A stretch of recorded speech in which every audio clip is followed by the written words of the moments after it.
So I'm just going to walk you through what happened when I blew the engine here. Now, I want to call attention to a couple of things and I'll bring it back. Take a look at my throttle trace, the green bar on the left, and the RPMs.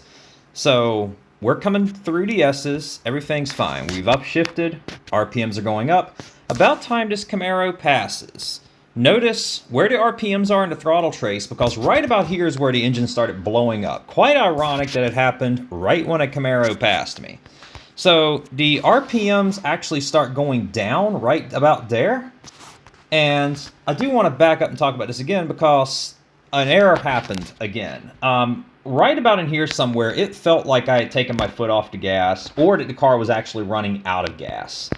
So my eyes went down to my dashboard and not up on the S's where they should have been, with perhaps just letting off the gas and figuring out what the heck was going on. I was trying to drive the S's in aggression while the car was blowing up, it turned out. But that was a mistake. Hopefully you guys can learn from it. Watch. Now what's happening here, so I've shown you that the RPMs are going down and the throttle's up.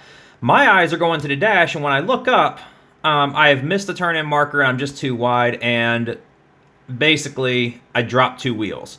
Now here I'm also trying to figure out what the heck is wrong, and I'm thinking I'm going to go into South Paddock, and about there, or a little bit before, somewhere along in here, I look in the mirror and see a cloud of smoke, and that's when I realize I have lost an engine. So now I'm trying to figure out how do I get this thing off the track as safely as possible. I don't know if the car slid because I was off the gas or if I slid my own oil. There was a hole in the engine block, it would turn out. And what's going to happen here, I'm going to bring it to a stop, and right as it comes to a stop, steam. Now, I don't know what's causing this. What it turned out was causing that was when the engine blew up, there were two holes in the block, one through the water jacket. And all that is antifreeze blowing out of the engine and hitting the exhaust and steaming up. There is no fuel, there is no fire, there is no evidence that anything was ever on fire.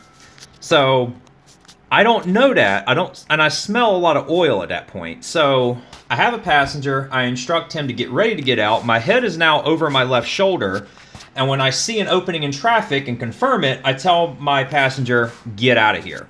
And we are bailing out of the car and getting out of there.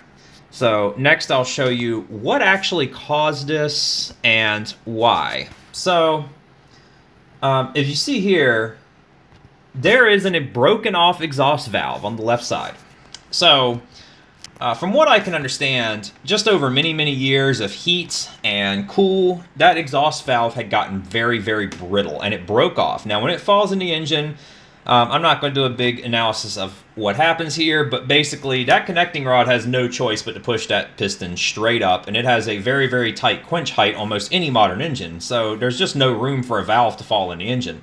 So once the valve broke off and fell in the engine, now we have something for it to sit there and just beat on at 6,000 RPMs, and it just beat the ever-living crap out of this cylinder head. So in the process, while all that was going on, it damaged the piston. The piston was pulverized.